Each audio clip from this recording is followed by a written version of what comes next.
Hello and welcome to this presentation on space-occupying lesions, Part 2. My name is Armin Nazari. I'm a second-year medical student and representative for the Neurology and Neurosurgery Interest Group at the University of St Andrews. This video is aimed at final-year medical students and has kindly been made with the help of Mr. Hossain-Ibrahim, consultant neurosurgeon at Ninewells Hospital, Dundee. Today we will focus on primary intracranial tumours by age presentation. Here is an overview of what we will discuss, including background, grading, etiology, investigations, management, and example cases. Here is a basic overview of the main types of primary intracranial tumour which exist by age group. Primary intracranial tumours can be categorised into either benign or malignant types. There are over 120 types of primary brain tumour, so we will only concentrate on the commonest ones today, but we'll mention a few other rarer ones. Primary brain tumours are the commonest solid tumour in children, and the second most common cancer in children after leukemia. The majority of primary brain tumours in children are gliomas, a type of neoplasm that arises from astrocytes. These are the supportive cells which make up the connective tissue of the brain. The commonest forms of primary brain tumour in children are astrocytoma, otherwise known as gliomas, medulloblastoma, brainstem or midline glioma, and ependymoma. Astrocytoma are usually benign forms and tend to present as pilocytic astrocytoma.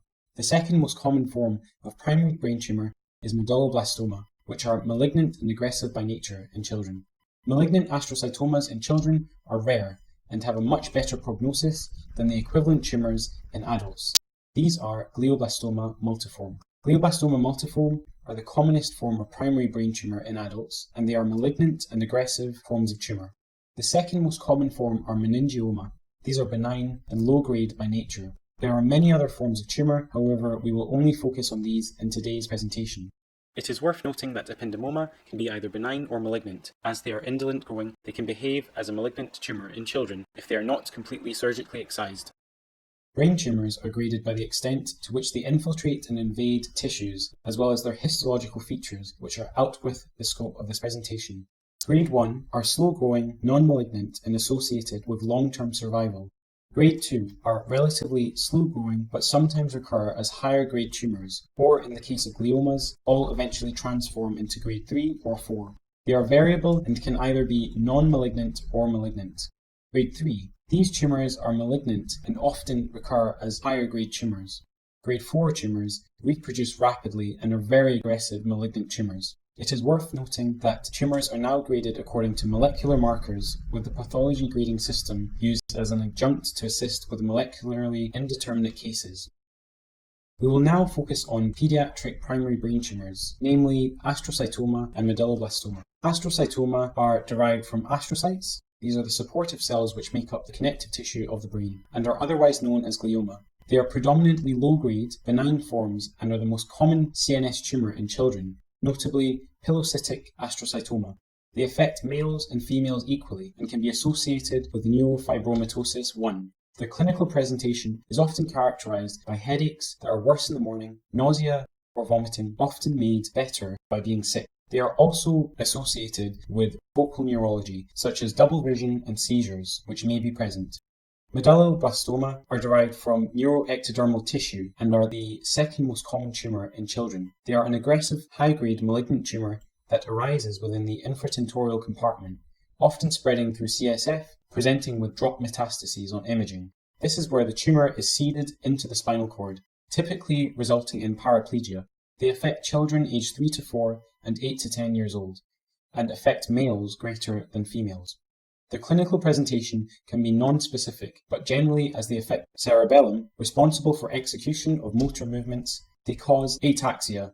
They can also present with behavioural changes such as decreased social interaction, irritability, or regression of school results. They can also present with a neurological phenomenon known as mass effect. This is where surrounding areas of the brain become compressed, and as a result of the lesion, which manifests as a focal neurology. Both these tumours can be remembered by the mnemonic AM. Now let us focus on adult primary brain tumours.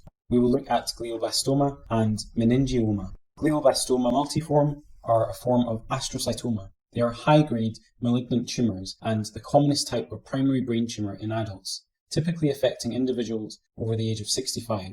They often have a 3-month onset, characterised by a slow, progressive neurological deficit, motor weakness and headache. Meningiomas are a form of slow-growing, benign tumour derived from arachnoid cells of the arachnoid mater. They are the second most common primary brain tumour in adults. They are mostly low-grade, slow-growing forms of primary tumour and are often an incidental finding, which upon imaging classically reveals an enhanced, round mass that resembles a snowball. They are often present with general features of primary brain tumour, including seizures. These tumours can be remembered by the mnemonic G-MEN. The clinical presentation of glioblastoma and meningioma are similar in terms of the types of symptoms that may present. Individuals often present with headaches that are worse in the morning and may be positional, for example, worse when straining or standing up. They also complain of recurrent nausea or vomiting, behavioural changes such as irritability, and there may also be some focal neurological deficit on examination such as visual field defects, cranial nerve palsy, and unilateral weakness in the arm or leg. Now we will focus on rarer forms of adult primary brain tumours, notably oligodendroglioma and primary central nervous system lymphoma.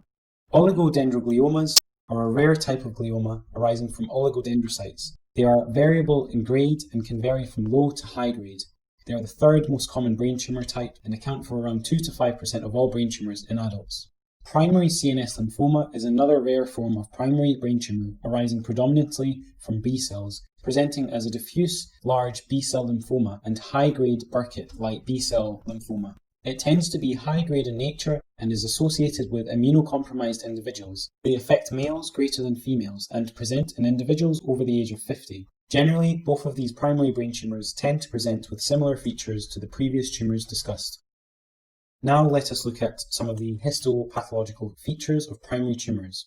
Some of the histopathological hallmarks of pilocytic astrocytoma include Rosenthal fibers. These are eosinophilic fibers with corkscrew-like configurations, as seen in the image shown. Glial fibrillary acidic protein is a marker of glial cells, and pilocytic astrocytoma are positive for this protein. Pilocytic astrocytomas generally form cysts, and these features can be remembered by the mnemonic pilocystic and astrocytoma.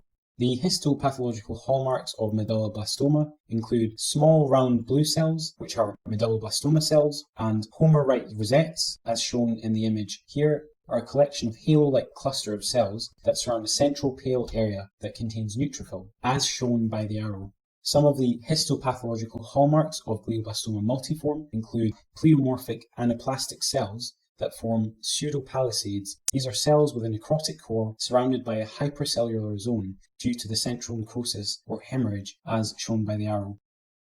The histopathological hallmarks of meningioma include spindle cells arranged in whorls. These are elongated and spindle-shaped, as shown by the arrow. And somoma bodies. These are a group of concentric intracellular calcium collections, as also shown by the arrow. Some of the histopathological hallmarks of oligodendroglioma include large vacuolated cells with round nuclei. These have a fried egg cell appearance and can be seen in the image. They also include a chicken wire pattern of capillary anastomoses, as shown by the arrow. The histopathological hallmarks of primary CNS lymphoma include diffuse large B-cell lymphoma, as shown by the arrow, and dense cellular aggregates of atypical lymphoid cells with dense perivascular aggregates, as shown by the arrow.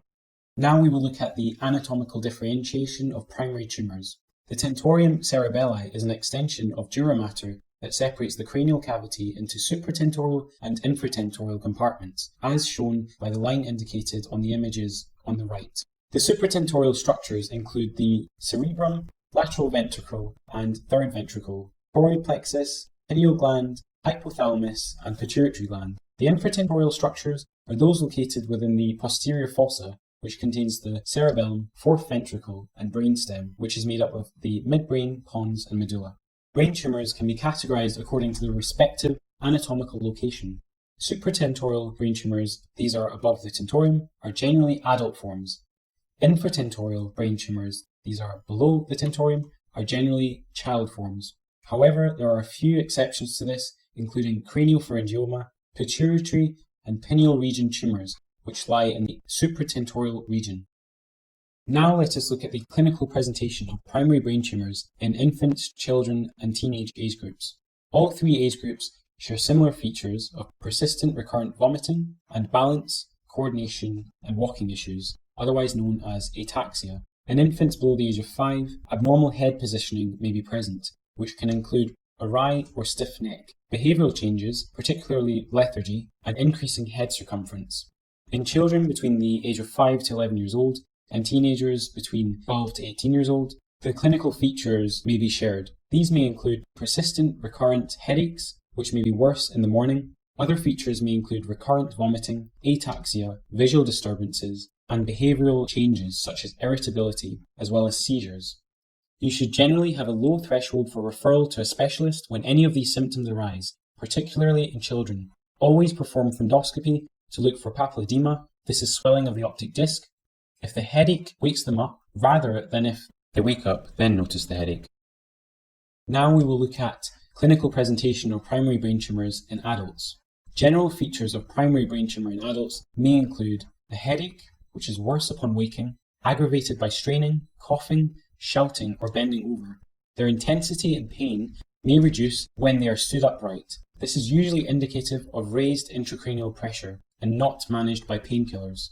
Other features include seizure, confusion, nausea and vomiting, which is prolonged and recurrent, visual disturbance. This is characterized by either diplopia, unilateral visual loss, or visual field defect. And lastly, progressive weakness.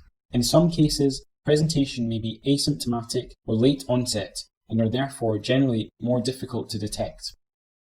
Now let us focus on clinical investigations of primary brain tumour. Diagnosis of primary intracranial tumour is by cranial MRI, which is the most sensitive and specific imaging modality. First-line investigation and diagnosis of primary intracranial tumour is by cranial MRI, which is the most sensitive and specific imaging modality. Gold standard investigation of primary intracranial tumour is by biopsy, surgical excision, debulking, which is surgical reduction of the tumour, and in some cases, stereotactic biopsy may be indicated, such as with primary CNS lymphoma. It is worth noting that lumbar puncture is contraindicated if there is any suspicion of raised intracranial pressure, any focal neurology, or a tense, bulging fontanelle in infants. Now we will look at a few examples of cranial imaging and what you would expect to see in a paediatric primary brain tumour. On the left-hand side is an axial T2 MR image showing a large, partially cystic mass with a solid component, which is nodular and hyperintense on T2 compared to the cerebellum. Its epicenter is in the right cerebellar hemisphere, displacing and effacing the fourth ventricle, resulting in hydrocephalus. This is a pilocytic astrocytoma. In the centre is an axial T2 MR image showing a large, well-circumscribed, hyperintense cerebral mass. They will avidly enhance with contrast and look very similar to ependymomas. On the right is an axial T1 contrast-enhanced MR image showing a large, hypointense, homogeneous brainstem lesion. Tumours may be described on imaging as either focal or diffuse. Focal generally refers to well-circumscribed tumours, often low-grade. Diffuse generally refers to infiltrative tumours that are often high-grade.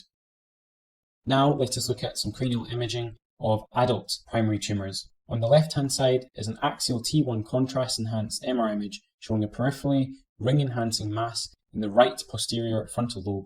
Centrally within the mass is pore enhancement, probably corresponding to an area of necrosis. There are wing-like extensions across the midline, often referred to as butterfly glioblastoma multiforme.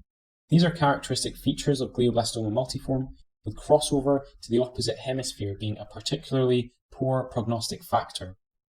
On the right is an axial T2 MR image showing a well-circumscribed hyperintense mass in the left anterior frontal lobe with midline shift. There is mass effect as evidenced by ipsilateral sulcal effacement. The core of the tumour has hypointense lines of its supplying blood vessels. A dural tail sign, not shown here, may be apparent in around 52 to 78% of cases of meningioma, but can also occur in other forms of brain tumour. If you are struggling with any terminology used here, please refer to Nansig's Space-Occupying Lesions Part 1 video on YouTube, where this is discussed in greater detail. Here are some key points to note with respect to cranial imaging of suspected primary tumours. Now we will look at the paediatric clinical management of primary brain tumour. Management of primary brain tumours in children involves a multifactorial assessment, which is dependent on location, extent, tumour type, grade of the tumour, and general health of the individual. but generally consists of surgical resection or debulking with post-op chemotherapy with or without radiotherapy. Dexamethasone can be used to treat edema. In some cases, antiepileptics may be required to manage seizures. If there is acquired hydrocephalus due to the tumour, a ventriculoperitoneal shunt may be inserted surgically. There are some forms of treatment that you may have heard of, such as stereotactic radiosurgery, also known as gamma knife stereotactic radiosurgery. This involves a focused beam of gamma radiation directed at the site of the lesion, with a few centres in the UK offering this modality. This is usually indicated for metastases or meningiomas that are very deep or in close proximity to high-risk structures of the brain, such as those responsible for speech or movement.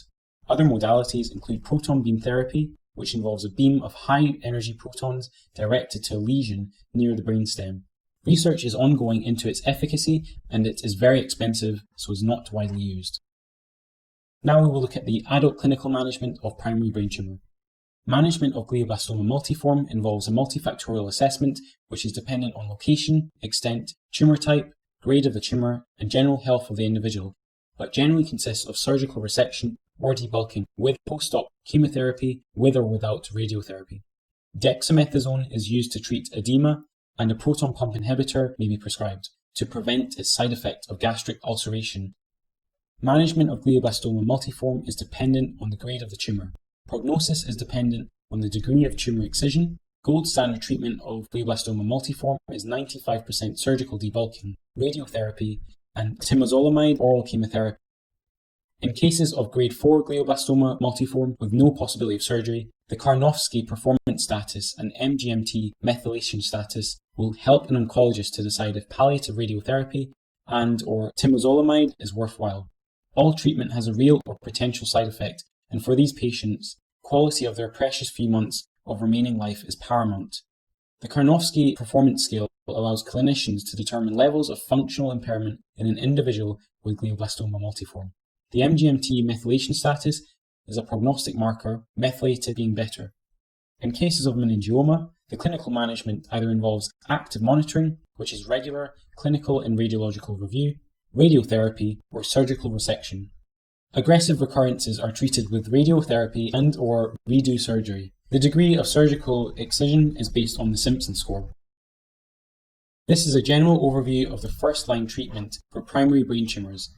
A high-dose steroid such as dexamethasone may be considered as initial treatment in cases of tumour where raised intracranial pressure is noted, specifically focal neurological symptoms or vasogenic edema noted on imaging are indications. Generally, treatment involves surgical resection or debulking of the tumour if accessible. If inaccessible, radiotherapy is indicated with the option of radiosurgery. With respect to medulloblastoma, management is age-dependent, but involves surgery and chemotherapy as first-line treatment with the option of shunting in some cases.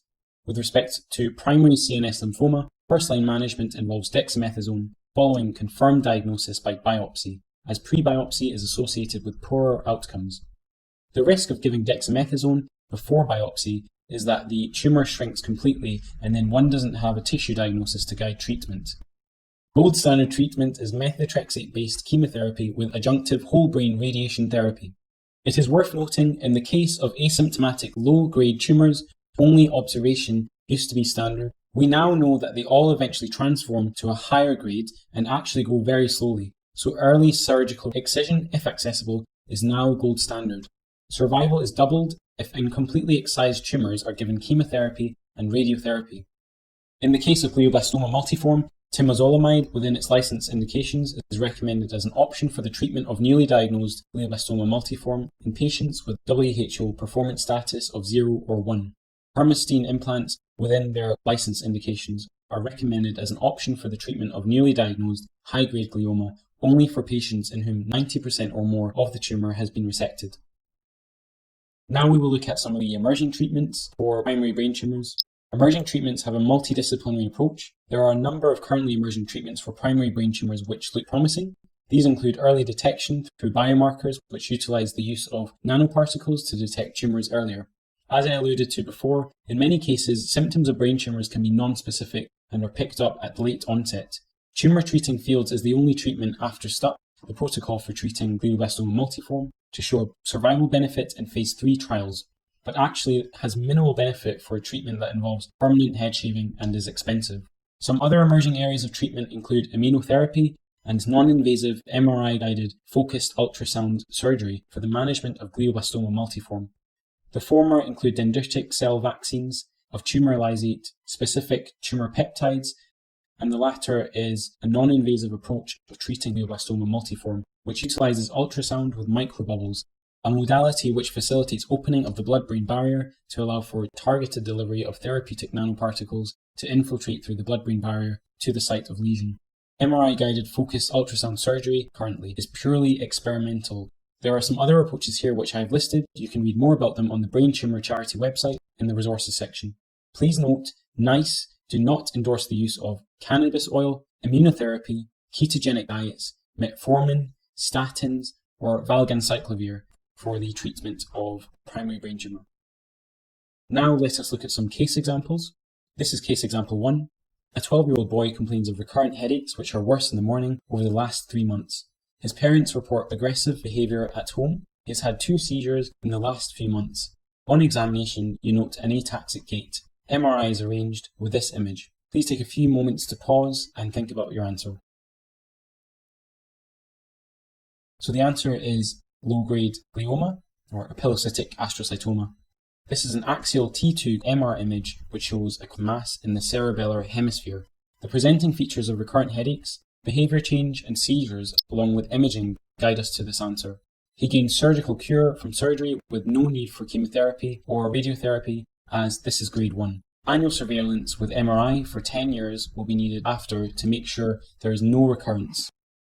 Here we have case example 2. A 3-year-old girl has suffered from recurrent vomiting over the last 3 months. Her parents report that she is unsteady on her feet. On examination, you note a convergent squint. MRI is arranged with this image shown. Please take a few moments again to think about your answer before moving to the next slide. The answer is a medulloblastoma. This is an axial T2 MR image which shows a large cerebral mass. The presenting features of recurrent vomiting, unsteadiness, and convergent squint, along with the imaging, guide us to this answer. Differential diagnosis is ependymoma, which can look identical on MRI and can be cured with complete excision. In this case, she will need whole spine imaging to look for drop metastases if present. Her prognosis is poor, requiring whole neuroaxis radiotherapy and chemotherapy. This is case example 3. A 52-year-old woman presents with an altered conscious state.